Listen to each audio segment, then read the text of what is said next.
And now, it's time for TJwow.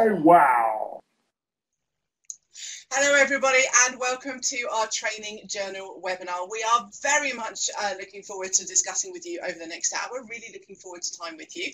I'm your host. I am Jo Cook. I'm the Deputy Editor of Training Journal. We actually have the editor with us today. We have Debbie Carter with us. She is working on our back channel. Now our back channel I'll get to in just a moment. The important thing that we have going on here is conversation. I love this quote from the late great Jay Cross. It's all about conversation being the best learning technology that we've got. And what I'm really trying to replicate here, and what we really have had some fantastic feedback about, is that this is a conversation. There are no presentations. It's all about having a chat. The best part of any conference for me is having a chat with people, which is where I've met Paul and where I've met Nadim. So this is really the effort that we want to go through. So you've got the chat window on the right hand side. Please do use that anytime you like. You've also got the Q&A pod at the bottom of the screen if you want to use that. Now if you're on a mobile device, I see some of you are, then you do have the Q&A pod. You just need to press on that on your tablet and then you should be able to use that. So you might just need to press on it. But for people on a computer, it's at the bottom of the screen. Now, if you want to say something, be my guest. You can use the raise hand icon at the top of the screen, or feel free, if you prefer, you can just kind of unmute your microphone and kind of interrupt us. We're really looking forward to your conversation. You can also join us on Twitter. As I said, we've got Debbie who is doing our back channel on Twitter, so you can go and tweet there if you want to get involved, or you can just get involved into the conversation a little bit later on. You don't have to do that now if you don't want to. Our session is being recorded. All of our sessions are recorded, and you can go and have a look at them online and go and share those with people. And also we have our next webinars online as well, and I've popped the link into the chat window. Now I'm really pleased to be introducing you to two people today. You may know Paul Matthews. He's well known in the learning and development community, but also you might not know Nadim Nawaz. I'm going to get them to introduce themselves in a moment, but what we're talking about today is change. And I think this is a really important area for learning and development, but also kind of really broadly for business and the impact that learning and development needs to have on business as well. And that's why I've invited Nadim along too. So let's jump into our main window. Let me get our webcams up so you can see us, and we'll all say hello in just a second. And we're going to ask Paul and Nadim now just to introduce themselves briefly to you so that we can get a little bit of a sense of what they're about. So Paul, after you, if you don't mind, tell us a little bit about yourself and what it is that you do. Well, I've gotten involved with the learning and development community almost by accident. And it's fun. I like it. I love being involved. I like the whole idea of learning. I've written a couple of books in the sector and on informal learning and capability and performance. So that's kind of where I focus and where my company focuses on performance. And well, there's one of them. Well done. Thank you for having it. So we focus on capability and performance, but tend to do it with out of classroom stuff. In other words, stuff that's informal, experiential, activity based. And so on. So that's really where our focus is. That sounds great. Thank you very much for that. And I can see Wybin is laughing at the fact that you got into learning and development by accident. I think I did that too. I kind of needed a job that paid reasonably well, and then I went into kind of some training and kind of, as you say, by accident. And Pierre is agreeing that, you know, the performance and the capability bit, I think, is what Pierre is referring to there, is really important. So picking up on that already. Thank you so much, Paul. So Nadim, you're probably less well known to our learning and development community, and I met you at the recent conference. Oh, and I'm going to have to remember the name of this. She says, struggling. Association for APS. Sales. That's it. I could remember the acronym. So Nadim, share with our community a little bit about what it is that you do, because your story really captured me. Okay, well, hello everybody. For the people who don't know me, I actually am a director of a company called Callers. We're a telemarketing business, a contact center, but a virtual contact center. And what we do is we work with corporate clients, housing associations, across the board really, and we take on lead generation type of work. But how we differ and what we do, and I think this might be relevant here, is that we employ all our agents, and all our agents are home-based. So we use technology for training, for support, and everything is done virtually. So this is where I think Joe is sort of introducing me, where we could talk a little bit about the change and how we have changed things in our business to help people who might not be able to travel to and from work, because we actually partner with organisations like Remploy and Shore Trust, who are government-funded organisations and who specialise in finding work for people with disability. So we actually go down the route of employing people of that nature and trying to help using technology and change to employ through that route. Thank you, Nadim, so much. And that story, you know, when we were chatting about that over lunch, I think it was, it really captured me, because it was all about, as you say, there is a diversity element, and making sure that people who want to work can get into work. I think that's really important. And Pierre has commented that it's interesting that it's virtual. Now, I've obviously got some virtual experience myself. So the fact that you're working virtually and kind of training virtually as well, I think is quite important. And the impact that has on kind of society and people's lives. And there's a change in a way of working. So I find that really interesting. Paul, what are your thoughts in the initial kind of opening minutes that we've got here about the impact that that change of working can have on the way that we have to kind of train people on, you know, I know you're all about performance, for instance. So the fact that these people might be working maybe part-time, they might be working on their own, how would that affect something that you do, Paul? Well, you've got to sort of step up a level, I think, and look at what change is about for individuals. We often talk about change in two ways at different levels. We talk about an organization needs to change, but if you think about it, that's very different to an individual changing. You've almost got your macro and micro pieces, and yes, they're very closely correlated and they need to connect, but it can get confusing when you say an organization has to change versus an individual does. And at the individual level, change is something that individuals actually seek out in their lives. Most people are in some ways uncomfortable with where they are to some extent because they want something different or more or better.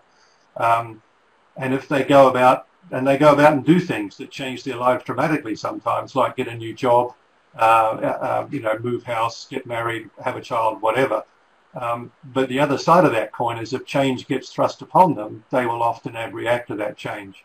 So when you say, how does change fit with an individual, you've got to think about, well, are they, or at least do they perceive that they're in control of that?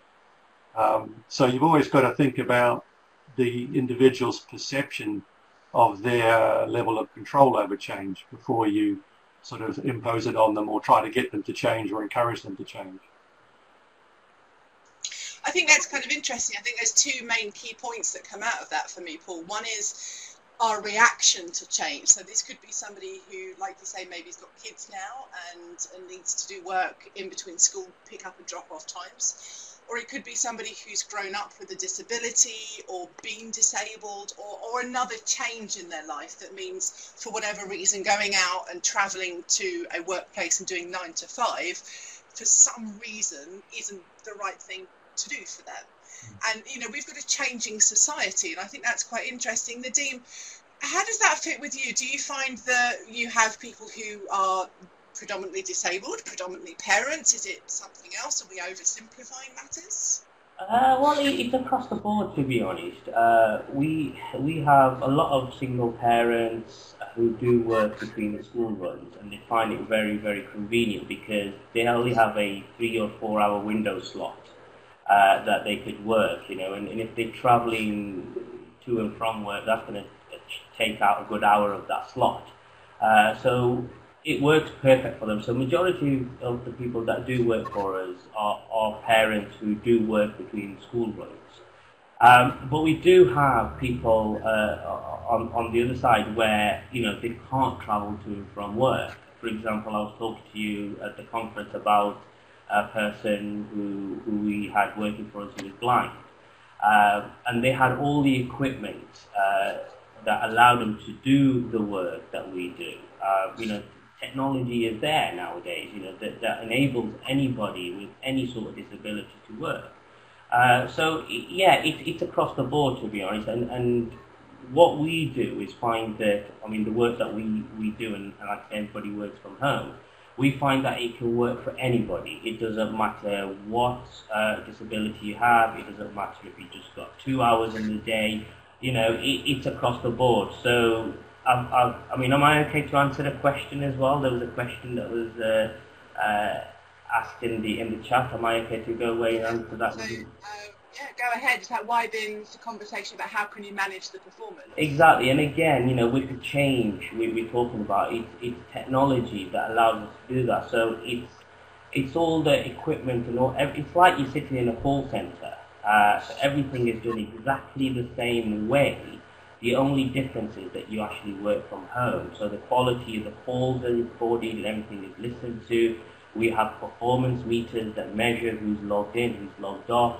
So everything is replicated. The only difference is that it's done virtually. Okay, thank you very much. Now, Paul, you work a lot in kind of performance and supporting people kind of to do their development at work and look at that capability. So is that something that you've seen a lot of people kind of working from home and managing that performance maybe remotely or virtually and just using those systems and those measurements to do that? I think it varies from organisation to organisation. Some managers are still scared witless of their people working from home because they think they're going to lose control. Other managers are very happy to have them the hell out of the office for a while. So it varies immensely at a manager level as to how the manager behaves and reacts and what their feeling is about someone working remotely. I think that's an important part. If you want to develop an open culture in an organisation where people can work from home and that's seen as okay and normal, then you often have to work with some of the managers, particularly the older school managers, who still feel that their job is to stay on someone's shoulder and monitor them and micromanage. And of course, that's a little more difficult to do when you are remote. Although clearly, as you pointed out, Nadim, you can use technology now, particularly where they are using technology to do their job. You can measure calls, measure times, measure quite a bit of data. But that still doesn't necessarily give you some of the softer measures of how engaged they are and things like that. So, yeah. Great. And we'll perhaps come back to in the engagement part a little bit later on. We've got some comments coming through in the chat window. Pierre says, wish I could more. I assume, Pierre, you mean that you wish you could work from home more. And I think that's a really important point that you make there, Paul, about how managers react to that. And that change that we have it's a lifestyle for some people, a change in business operations. I do remember a manager of mine, not too many years ago, she was a very senior director in the organisation, so I would not see her perhaps for days or weeks, and I would just get on with my work and it was all fine. The days that I worked from home, I had to send her an email in the morning saying this is what I'm going to do, and an email in the evening saying this is what I've accomplished. So that level of trust just wasn't there, and it wasn't just me, it wasn't personal, it was all of her direct reports had to do the same thing. So I found that a really kind of weird kind of way to work. So there's some other comments coming through as well. Now Rhiannon says, with regards to that point that Nadim made about working parents, control is very important. Feeling in control is an adult feeling rather than a parent-child feeling. So I think that's a lovely comment, Rhiannon, thank you. And also Rhiannon says, on a personal level, going through a divorce, feeling in control helped me. And in a business environment, I've seen managers feel they need to provide the solution and tell people what to do. Managers don't often have all the solutions, but their behaviour drives a parent-child relationship. Oh, now that's an interesting one. So following on from what you said there, Paul, about managers, Nadim, is it you that's managing the people doing this work, or are there other managers? And how do you go about that to presumably not be in that parent-child relationship? Yeah, I mean, again, there's a mix. It depends on the project that we're working on. Firstly, I mean, going back to what Paul said, we do have some organisations where we go in and we talk to them about how we operate. they're a little bit sort of taken back, and well, you know, we don't want to sort of we don't want the people to be working from home. How do you you know, sort of manage that? And they're very sort of closed, if you want to call it, because they want that control. So we have to teach them, we have to show them that, you know, we're currently doing this, and it actually works absolutely fine. And sometimes you have to move away from that micromanagement, you know, and I think that's very important. And just to answer your question, Joe, how it's done. I mean, we have team leaders, we have team managers who, on a daily basis, are there available. You know, if somebody wants to speak to somebody, then there's somebody on the side of the phone. You know, on the other side of chat, like we're doing here. Software and programs like this are used. All calls are monitored for quality assurance. You know, so we make sure that there is somebody available if somebody needs to speak. Somebody needs to have that time off if things are getting too much. So it's a little bit different from having somebody next to you in the office and, you know, being able to sort of just tap somebody on the shoulder. Again, you know, because it's working from home, it's not tapping on the shoulder, it's just clicking a button. That's the difference. Great, thank you. And I think you make some interesting points there about how technology can kind of give you that opportunity. So Sarah has said available people to support is important. And you're right, it's, you know, they maybe aren't there kind of literally right next to you now, but maybe they can be in an environment such as this one. So Paul, in your work that you do you find that people need to be kind of re-educated about the way that people work, or the way that we support people in achieving their work? As Nadim was saying, it's about kind of saying, well, we can do these things in different ways. Yes is the short answer to that. The longer answer, again, is it comes back to management. If you go and ask most managers, what's your job?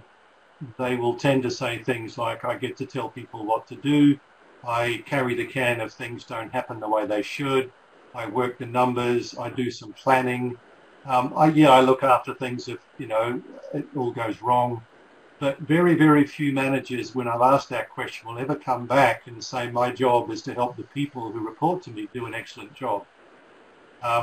It's very much focused around them to some extent in control. So, whereas a manager, in my view's true job is to help the people who are working for them be as excellent as they can be.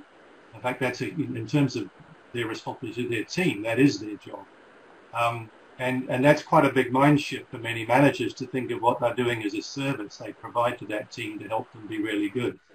Now, if you do have people remotely working, then you have to have and be going towards that kind of mindset as opposed to the more older school command and control mindset.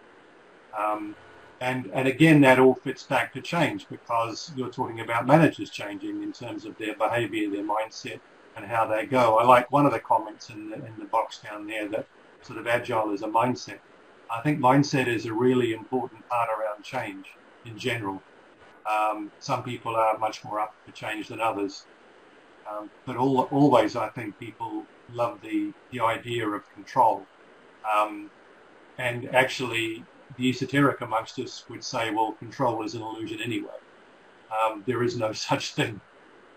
So I think some people need to let go of that idea and say, actually, we can get change, but people like to feel that they have some input into that change. You can't tell me that, Paul. I'm a control freak.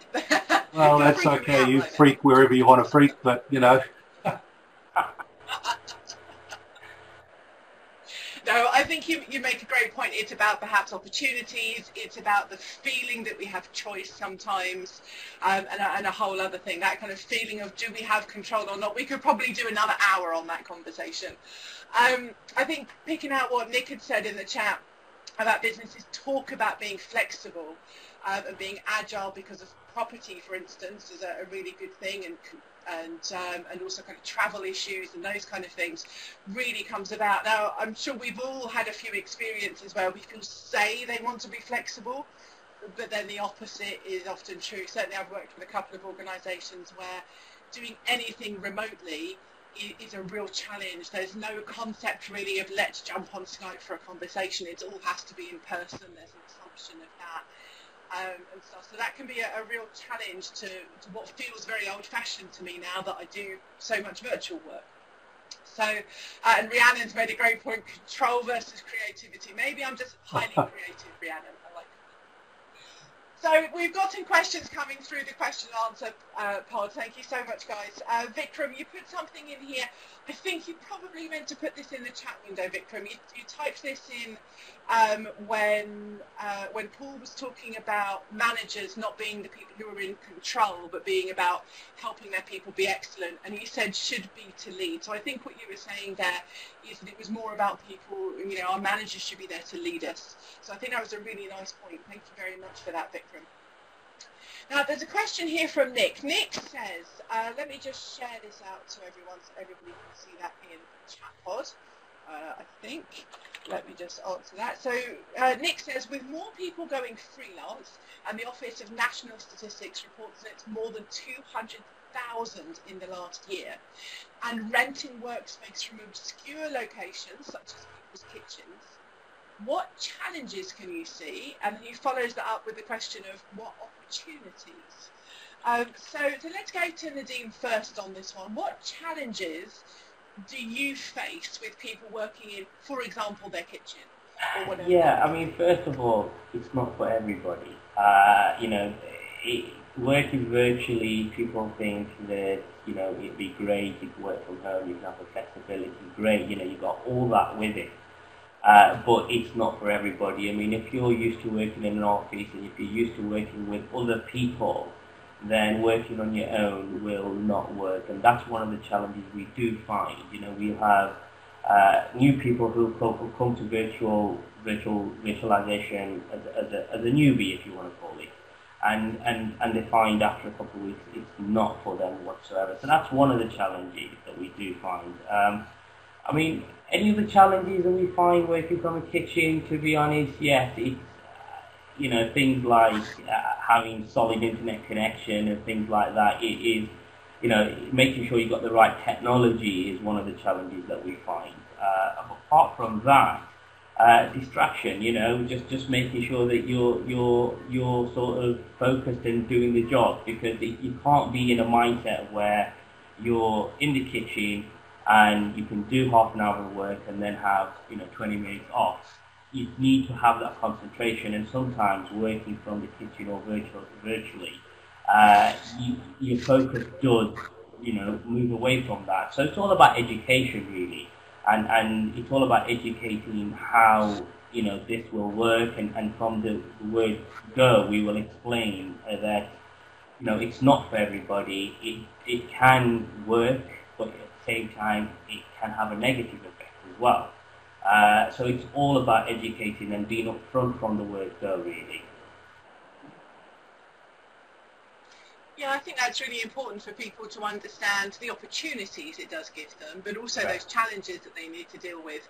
I work freelance myself, doing lots of different things, including TJ, and I find, you know, I've got my home office, and this for me is work. I come in here and it's work. I shut the door and I go into the rest of my house. I love this.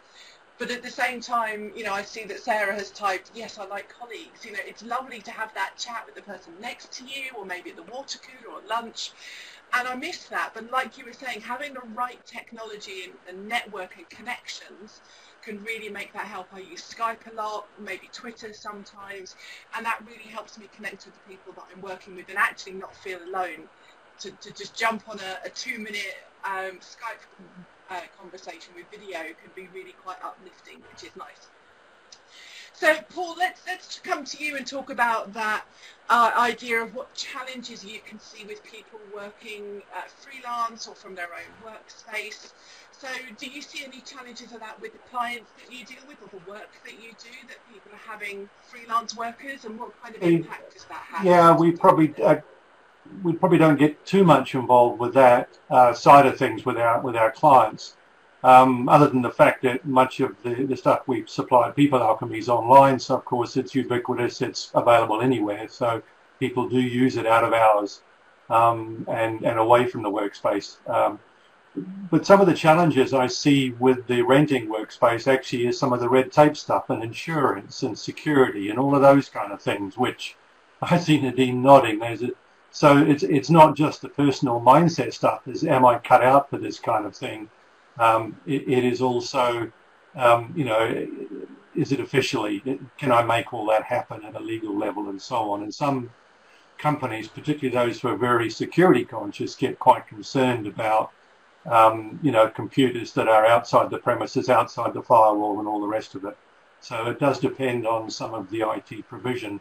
And what you will find in some large organizations is that actually they will hold people back from working from home, not because it's a cultural problem, but because they see this as a security potential problem. That will all get addressed in due course, no doubt, but I think that's a factor. But I think the biggest one is what Nadim mentioned, is are people cut out to it? And also, do they have a dedicated space? You talked about your own office. I work an awful lot from home. I'm here now.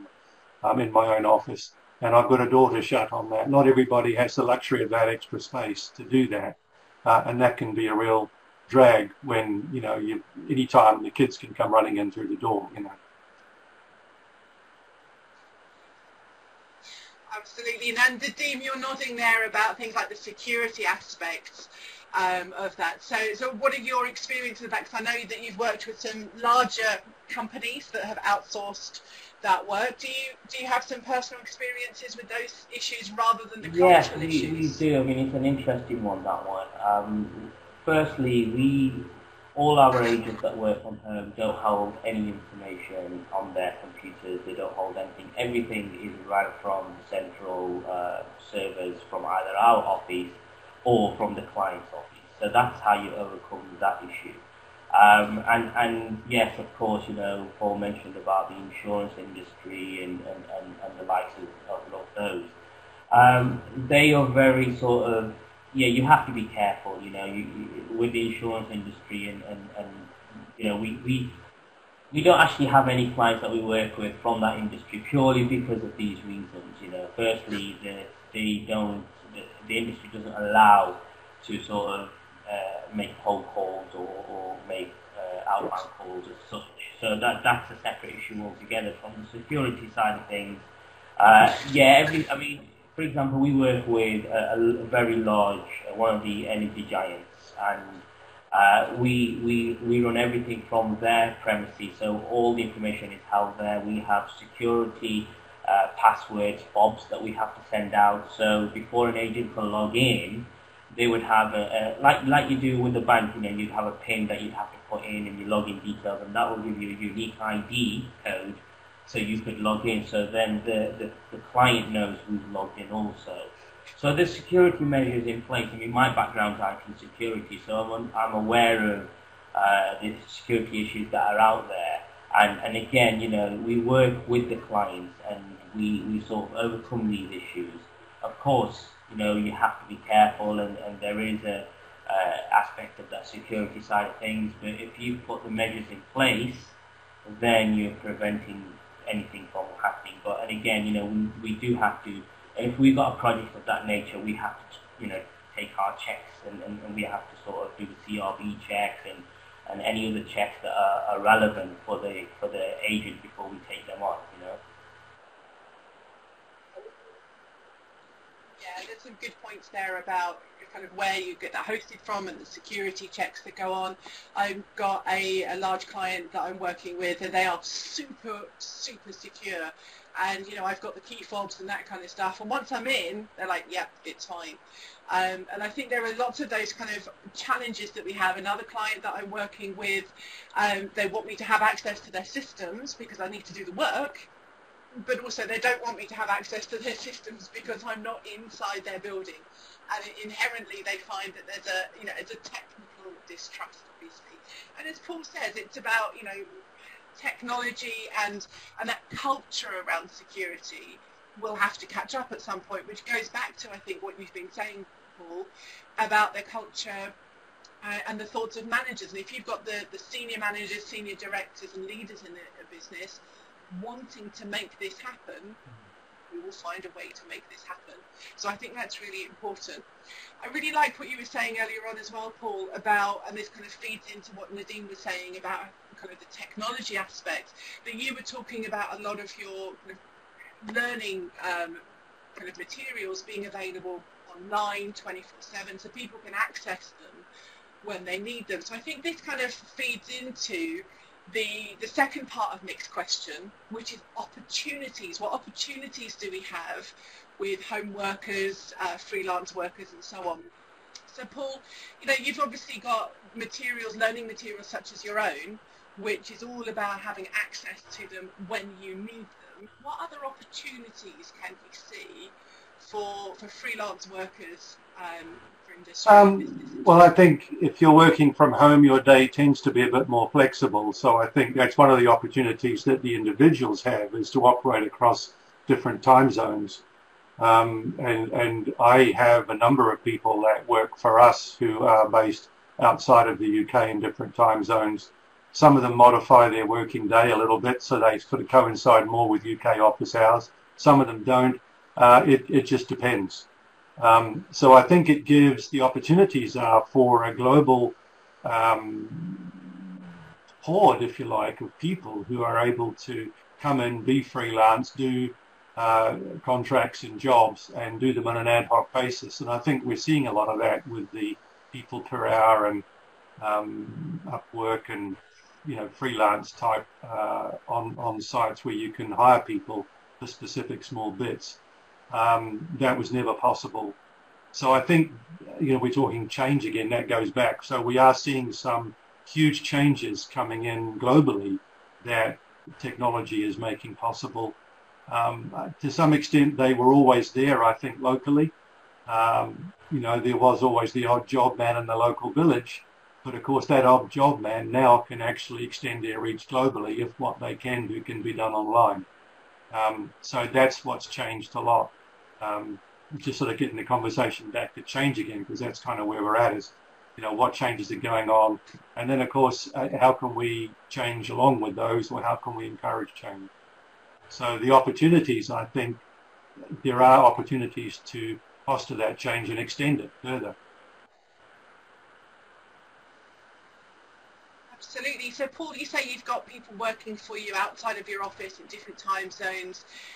How did that come about? Was that a business need that you went and found those people? Was it something else that drove I that think it was because it was cost effective to go and do that. The cover of my first book ended up being designed by someone in the Philippines after running an online competition for a book cover design. We did the second book in-house because we had the style to copy at that point. But I ended up, I've got a software team based in Russia. And they've been working, that company's been working for me for 8 or 9 years now on our various online products.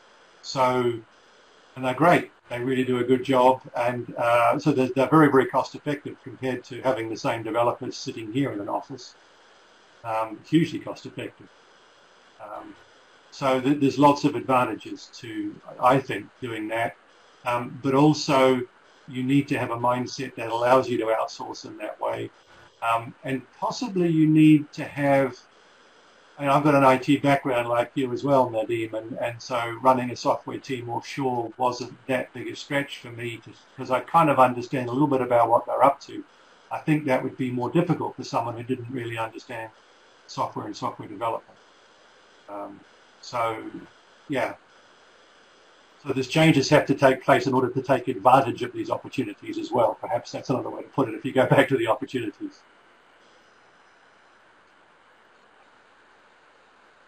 I really like that, because change does bring about, exactly as Nick has said, challenge and opportunity.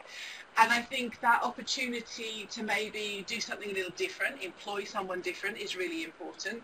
So I work freelance myself, I've got my own business, and I get a lot of work, I think, because there's that opportunity to find someone with skills that maybe you don't have internally, but also, I don't want to say I'm cheap, but also to find something more cost effective than employing me full time in a business. Say, I want you to do 1 day, 1 week, 1 month, whatever it is. And that's quite an opportunity to be able to go and do that. So Vikram has said, yes, I work in different time zones and also can pick up my kids. Fantastic, Vikram. So presumably being able to shift to different time zones other than your own just gives that change and that flexibility that's needed. I really like that. Now, Frank, you've put a nice long element in here. Let me just read that out. Frank says, I find that events in various physical locations can help people interact and have the eye contact and use of body language that is hardly possible online. Yeah, now I won't get into a whole virtual kind of training thing here, Frank, don't worry. But yeah, we do have differences. Not every session like we're doing here is on webcam, and Nadim, I'll come back to you on that webcam in a moment, because we had a discussion about that last week, I think.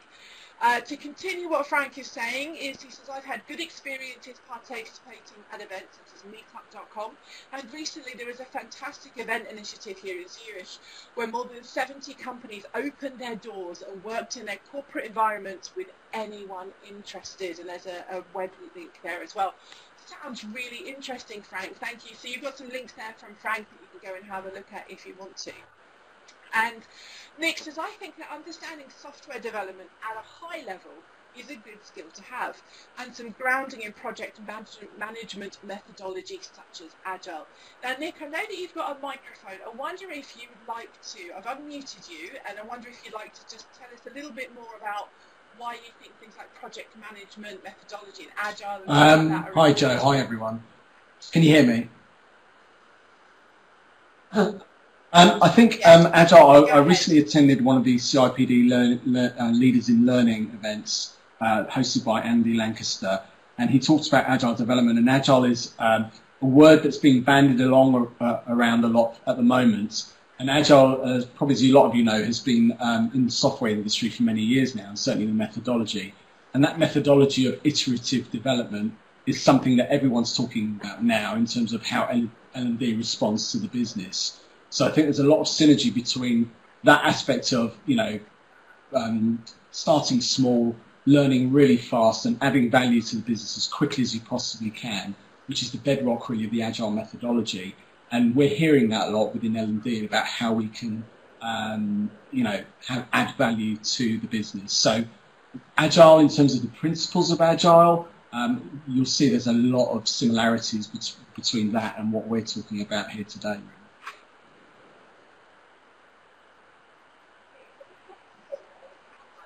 So just tell us, Nick, a little bit about what Agile is. If we don't know what Agile project management methodology is. Well, if you look at kind of we think we all do project management in our day-to-day lives, I feel. But if you take a kind of a standard methodology, which you've probably heard of something referred to as a waterfall or kind of a gateway process. So that's what we tend to do there is we as an L&D function may get a huge functional specification or a huge need to say we want this delivered. And we go through a whole project management cycle of, going through the design, the development, and testing it, and then going live. And that process might take weeks, it might take months, it might take years. The Agile methodology is about, well, actually, what's the bare minimum that we can deliver to the organisation that's going to add value as quickly as possible? So that huge requirement spec that we first talked about is greatly reduced by means of prioritisation, by simply saying, what is it that the organisation must have as a bare minimum? And if you look at organisations such as the Government Digital Service, that's what they do. They through a process of kind of iterative testing and just putting products, what they call products out there, we are meeting the organisation needs as quickly and as agile as we can.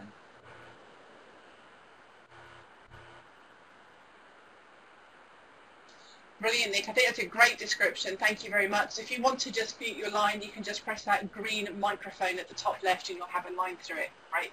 So I think you bring out a really important point about things like how do we actually manage our workload? How do we manage the projects? How do we manage the people and the learning that's going on? Is it one big waterfall project, as you say? And Pierre in the chat window has said, well, it can be wrong or out of date by the end, which I think I've had quite a lot of experience of. Or do we go with that kind of agile methodology? And Vikram says agile is important to do things incrementally, and Sarah is saying yes, bit by bit. So it's the idea of having a little something and delivering it and being able to change it as you go along. Paul, let's come to you first on this, especially from a learning and development point you.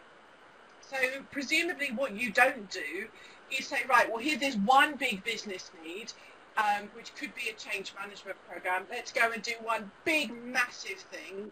Presumably it's about doing little bits of different things where it's appropriate and getting to the... And I will absolutely agree with about doing the incremental things and getting to the nub of the problem. I think too many times the big change programs are based on an idea rather than an action. So it's this idea is we must change. And then you might even say we must make more sales, but those are still just ideas. And then how do you actually start doing? What's the first step? What's the first action? Which is why many of those things kind of fail almost at the starting gate, is they're still just an idea rather than being translated into something for people to actually go and operationalize or do. So that's one aspect. The other thing that happens is in order to create those large requirements documents, this whole big thing or project, people have to decide, well, what is the fundamental problem that we're trying to tackle and how are we going to do that? What's causing this problem?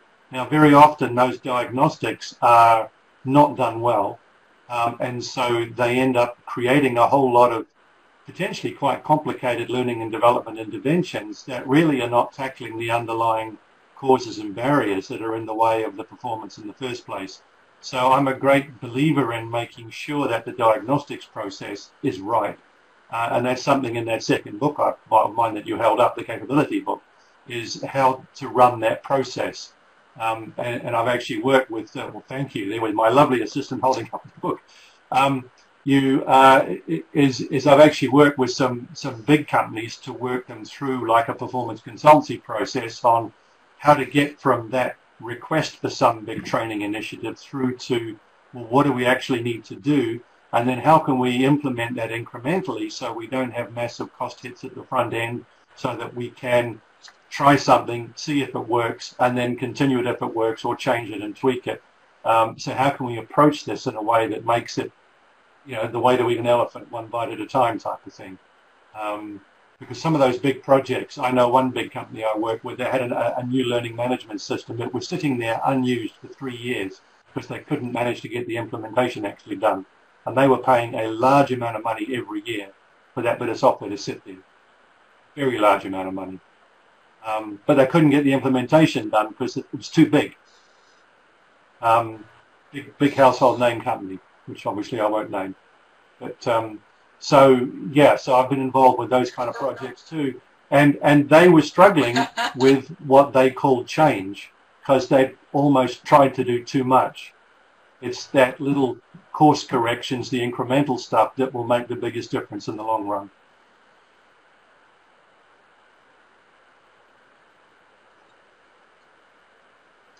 Yeah, I think there's some interesting points that you've made there, and quite shocking points as well, Paul. What have we got in the chat window? Nick was agreeing with Pierre about things being out of date, and Nick says agile methodology is about minimum viable products and building on those. I like that point, Nick. I used to be, well, I am by nature a perfectionist, and I want something to be 110%, to coin a phrase, before I let go of it, and even then I'm not happy. But actually over time, I very much got to the point of this is good enough to go, this is the minimum viable product that I can go with. It took me a long time to learn that, but I think that's an interesting point. And maybe this is a whole kind of other thing that we can look at another day. And Pierre is saying fail fast, and Wei-Bin is saying, yeah, I really like fail fast to prove concept. I think that goes along with that, almost that agile methodology quite nicely, because if you try it and it doesn't work that well, kind of move on and maybe tweak something and do something different. Rhiannon says, Paul made some great points about concepts and ideas rather than tangible steps, but we do need an overall guiding light to shape the decisions that we make. Otherwise we could end up with lots of actions but no one really understands why we're making them. Now, Paul, let me come back to you on that one. I'm not ignoring you, Nadim, I promise. I've got some things to come to you in just a second, but let's just wrap this up, Paul, around the guiding light. Well, the reason I was sort of thinking, you mentioned you're a perfectionist. There's a saying up on the Facebook wall which says shift is better than perfect. Shift is better than perfect. Get it out there, and if it doesn't quite work right, we can fix it. and they will end up with a better product more quickly than if they tried to have it perfect before they ever shipped it.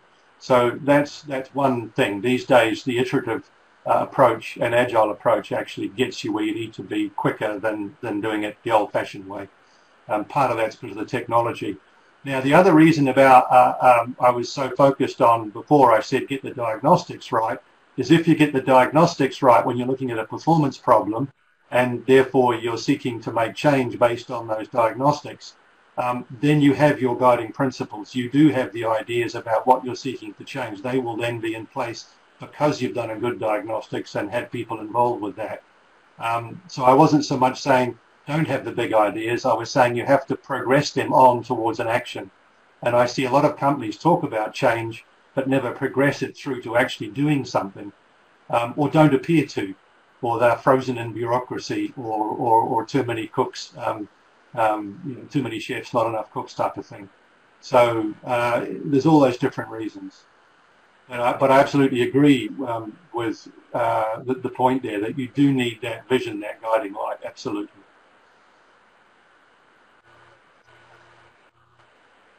Thank you very much. That's a really great point from Rhiannon. Nick is saying back to user needs, and Rhiannon is saying yes, agreed, Nick and Paul. So thank you very much for that, Paul. Now, Nadim, let me come to you on these kind of notes, because I've got a question from Vikram that he put right at the beginning, actually, but I think this comes out quite nicely now. The question is, and you typed it a little bit strangely, Vikram, so do tell me if I get this wrong. What made Nadim focus on this business is, I think, your question. As I say, it came out a little bit funny, but if I've made it wrong, please tell me in the chat window.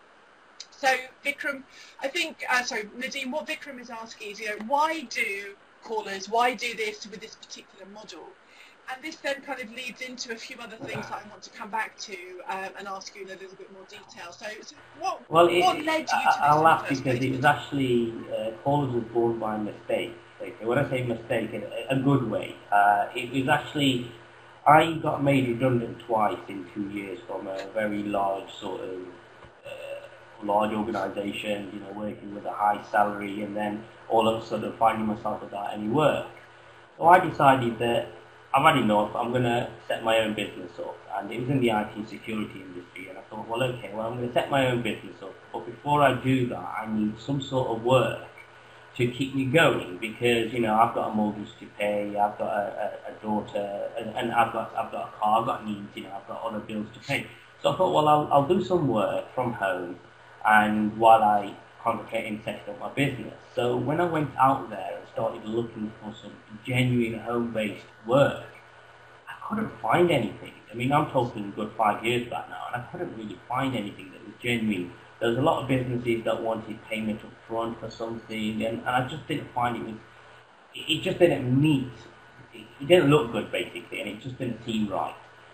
So what I did is I thought, okay, what am I good at? I'm good at business development, I'm good at lead generation. So what I did is I picked up the phone and basically called on some of the contacts that I had in the industry and said, look, let me do some lead generation for you. And that's when Callers was born. I thought to myself, okay, well, if I'm looking for work out there, there's got to be people, thousands of them, that's going to be looking for genuine home-based work. So this is where Callers concept was born from, and I actually have been awarded, Callers has been awarded by our local council, the Joseph Roundtree Foundation, for the type of work that we do. So what I started doing was, contacting businesses and said, look, we can do this work for you, outsource it to Callers, and we will actually do your lead generation, we will do your business development, and then educating the business, the client, in the way we do it was a challenge on its own, because we obviously work differently and we employ all our agents from home. And that's how Callers was kind of born, really, and that's the little story behind it.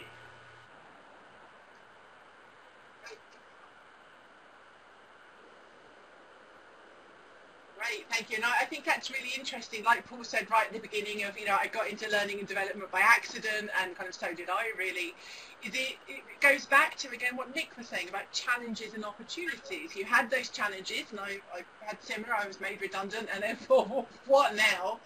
And out of that challenge, you created an opportunity, which is great. And I happen to have your business card here, and I've got, I don't know if I can get that kind of very good on the webcam, but you've got there the winner, the Unlimited Award winner. So I just thought I'd share that, seeing as I had that on my desk. And I think that's a really great way to build a business, is find that niche and that opportunity. And so I wanted to go back to a couple of the technical things. So just on a simple level, for example, interviews. Now, we talked about this a little while ago about, you know, you almost have a two-stage interview process and something to do with webcams. So that was relating to what Frank was saying about... Yeah, I think the first process we have is telephone, because our business is telephone related. It's not face-to-face by any means, so the person has to be able to communicate over the phone. So working from home works ideal, because it's not about going out, it's not about sort of dressing up, it's not about anything other than being great on the phone. And so our first step is to sort of, you know, be able to communicate on the phone. And then the second stage interview that we have is that we have a webcam interaction like this, just so they get to understand a little bit about who we are, have a face to the voice. And the same is with us, so we can sort of, it's not to do with that we're checking out where they're working from.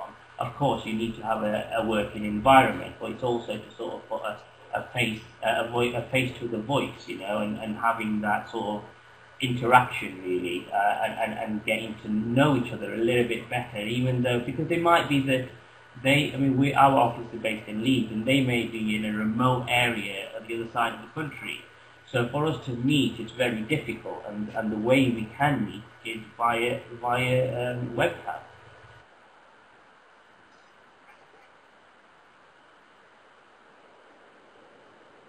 Great, thank you very much. And I know personally how important that is for my remote working, to feel involved and part of something, and just silly things like being able to share something. And I've got to hand, you know, Paul's book. I've got a magazine from the APS conference. It's just nice to be able to pick something up and share that on webcam, which you might not be able to do otherwise. The other thing that I wanted to come back to you on, Nadim, was this point that Paul was making about using diagnostics for change, and he was saying about having this leading light so that you can change things, and you can actually have then all the things that you need to support that change. So Nadim, you said that you use technology for a call centre environment. So presumably, you know, the call centre environments that I've worked in, it's been how many calls are you making or receiving, how long are they, what are you logging onto the system, and measuring various things. So then how does that work remotely? So we know that you can log that, we know that you can have an online conversation. How do you use those diagnostics, and how do you do that remotely? Yeah, I mean, it's exactly the same way as you're sitting in a call centre. Exactly the same way. The only difference is it's done virtually. So the agent would have a login, as you would if you're sitting in our office. They would log in, and then the system would recognise them that they've logged in, and that's it. We know that they've logged in, and they start making the calls, and everything is then captured on the system. You know, who's in call, who's in waiting, who's in wraps, and all these elements are displayed on the screen. They're all recorded. They can be reported on. And then for the development side of things and the training side of things, we have quality assurance. So the calls are always listened to. Again, this is a requirement from the client side and also from our perspective, because we have a requirement to meet from the client's perspective. So we've got to make sure that we are meeting those requirements. So the way we can do that is by not just sort of getting numbers and reporting on sort of how many calls are made and things like that, and how many appointments are generated, but also by making sure that the quality is met on the phone call, and then the right questions are being asked, and the right qualifications are being talked about, you know, and whatever other elements they need. For example, we work with a lot of housing associations where we ask, we actually survey their tenants, and we've got to make sure that we go by the exact questioning that they want us to ask, and we can't push for whether they are interested or not, whether it's interested or not interested, whether it's disagreed or agreed. So we have to be in the medium and let the tenants answer that question. So we listen to the calls on a very regular basis. We'll have a team leader who will be constantly listening to calls and then train and develop. So if somebody is not doing the job as it should be, then we will pick up the phone, we'll speak to them and say that, you know, we'll guide them and support them and try and get them to where we need to get them to. And send call recordings to each other as well. You know, we'll have an example of a great recording, we'll send that off to another agent, and an example of a not so great recording, we'll send that off to another agent. And that's how we learn of each other.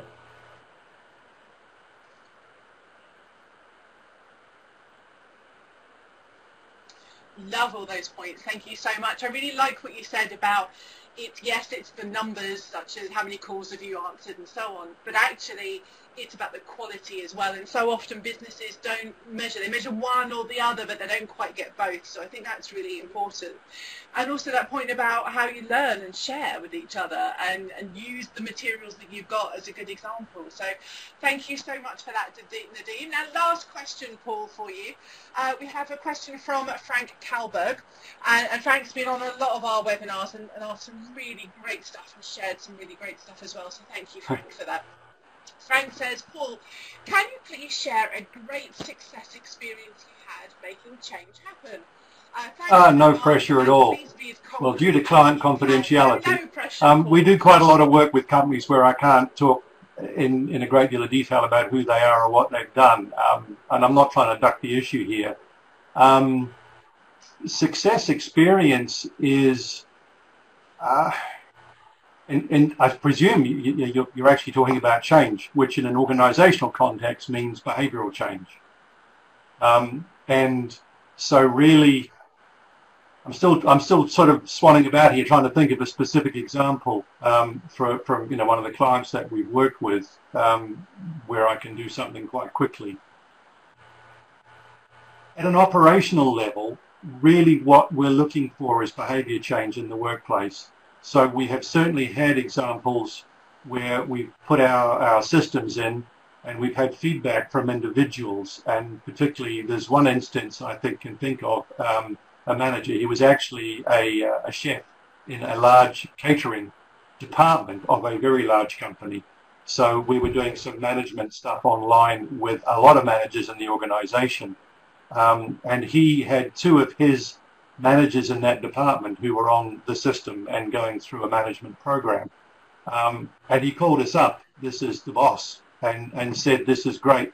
I'm ending up, because of my involvement in the fact that I've been pulled into this process by the software, I've ended up having conversations with the two people on my team who are going through the management program that I never would have had were it not for the program. We've been talking about things like process improvement and so on, which we just wouldn't have gone there.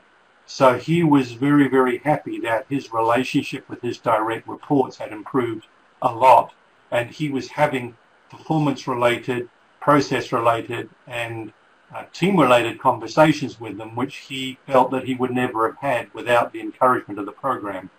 And as a result of that, clearly he was changing the way, A, that he viewed those direct reports and also how he interacted with them. So I think that's... And really the program was focused on the basis of experiential learning for the managers who were going through it, and then they were being debriefed on those activities they were being given to do by the guy who was the boss, and that was how he was being pulled in. So I think very often, it goes back to your quote right at the beginning from Jay Cross, is collaboration, is a powerful learning technology. Effectively, what he was discovering was true. Because of the way we'd set the system and the software up to encourage that kind of experiential and activity-based learning with a collaboration and mentoring aspect to it. And it worked.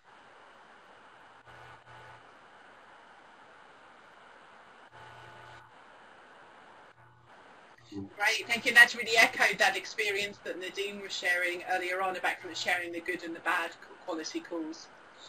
thank you so much. So Paul and Nadim, thank you so much for your time. I cannot believe we're at the hour and that time has just disappeared so quickly. So let me just finish off our session by saying a huge thank you to both of you. I've certainly had really interesting conversation, and certainly what's been going on in the chat window has looked really interesting and looked like you've enjoyed yourselves as well, guys. So what you've got at the bottom, there are some links there for Paul and Nadim if you want to find out a little bit more about them. Our session will be available online, and also our next webinar will be online, so you can go and have a look at those. I'll put the recording up very shortly. You can continue the conversation if you want to on Twitter if you are there. We have our TJwow hashtag, and Nick says thank you all, appreciate it. Our pleasure, Nick. You can join us on the Training Journal forum if you want to. If you want to kind of discuss this in maybe more than 140 characters, we have a free forum and you can come and discuss things there. Our next webinar is on Thursday, July the 14th, 10 a.m. UK time. It's going to be all about talent. Now, I don't have our speakers quite lined up yet, they're just jostling for attention, so we will let you know when that is happening. You just keep an eye on our website, our webinars page, and our Twitter feed, and LinkedIn, and Facebook, and all of those other good things. We will tell you. You're very welcome. Great to speak to you. So, Paul and Nadim, thank you very much for your time.